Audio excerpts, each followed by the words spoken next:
Do you know there's certain alert messages that you will see on your ATM portal that might cause you concern? Stay to the end of the video and I will share with you what those are and if you need to be concerned or not.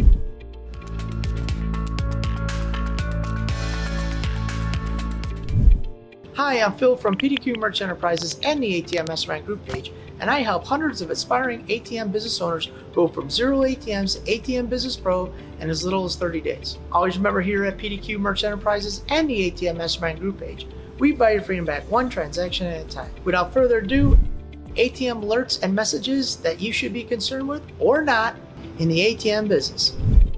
Lesson number 1. Sometimes on your ATM in the ATM portal, you'll see a message like this: stolen card pickup. Now, should you be concerned? Should you not be concerned? What should I do, Phil? People ask all the time, hey, I saw this on my ATM portal. Is there something I need to do? So usually that means that, you know what, it was a stolen card, or whoever's using it, maybe it's a husband and wife, and maybe there was some fraudulent charges, so they put alert at the bank, a stolen card pickup, because there were some fraudulent charges on that. Maybe somebody got the card and they're using the numbers.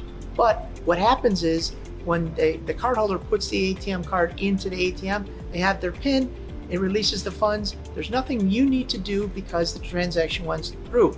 If the bank thought that it wasn't a good transaction, then they would have stopped the transaction and it wouldn't have worked. But as the ATM operator, you don't have to do anything. You're not liable as long as you guys are EMV upgraded, which almost everybody is since 2017. That was a mandatory upgrade. Well, not mandatory, but it pushed the risk onto you, the ATM operator. And since you're operating an ATM that's EMV upgraded, you're not responsible for this. Now, if you have an ATM that it's not EMV upgraded, you might get a liability shift, and some of that responsibility might fall on you. But most of you guys out there are operating EMV compliant ATMs, so no need to worry. And if the transaction went through, you're okay. There's nothing you need to do. Point number 2, sometimes you'll see this: do not honor or fraudulent charge. And usually, when those are on your ATM portal and you see those, the transaction was denied. A lot of times it's a do not honor is somebody has a credit card, they have authorization to use the credit card, but they don't have authorization to get cash advances. So sometimes they think, I'm gonna get a cash advance. They put the credit card in, they ask for a cash advance, it's declined, says do not honor. That's one of the reasons why you see that on your ATM portal is do not honor, is people are trying to use a credit card as an ATM card. The other one is fraudulent charges. That happens from time to time. Usually when you see that alert, also the card will be rejected, and because they're trying to do something that maybe the card wasn't authorized to do. So if you're interested in starting your own ATM business but didn't know where to start, stay to the end of the video and I will share with you our checklist entitled ATM Business Passive Income Checklist. The 5 things you need to start a profitable ATM business so you can have passive income source for your family. You'll have a clear roadmap towards ATM business success so you can earn between $250 and $1,500 of passive income every single month. All right, let's get back to the video. Point number 3 is insufficient funds. What is that?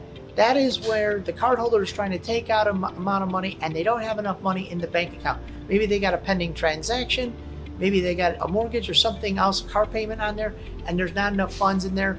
And sometimes people will say, hey, I look at my balance, there's money in there, but what it doesn't show is what's pending in the bank. So the ATM won't allow that distribution of funds, and then they get insufficient funds.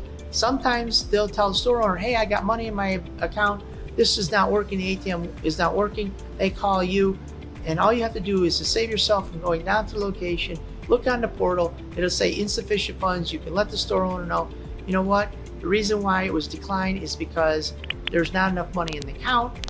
And the store owner might say, well, the guy said there was, and say, yeah, that does happen from time to time because there's pending transactions, but the bank knew that there was pending transactions. They didn't really want to release the funds. Number 4, exceed withdrawal limit. What is this? This is that most banks set up a $500 maximum withdrawal per day per bank account that they can distribute the funds. The guy might have, or people might have thousands of dollars in that account, but the bank only lets you do 500. If you want to increase that, you can go to your bank and ask for a higher limit, $700, $1,000.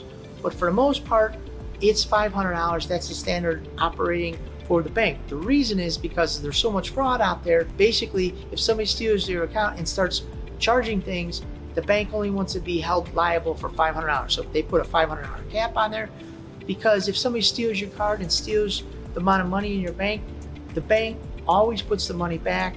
It's just kind of like an unwritten rule that they do.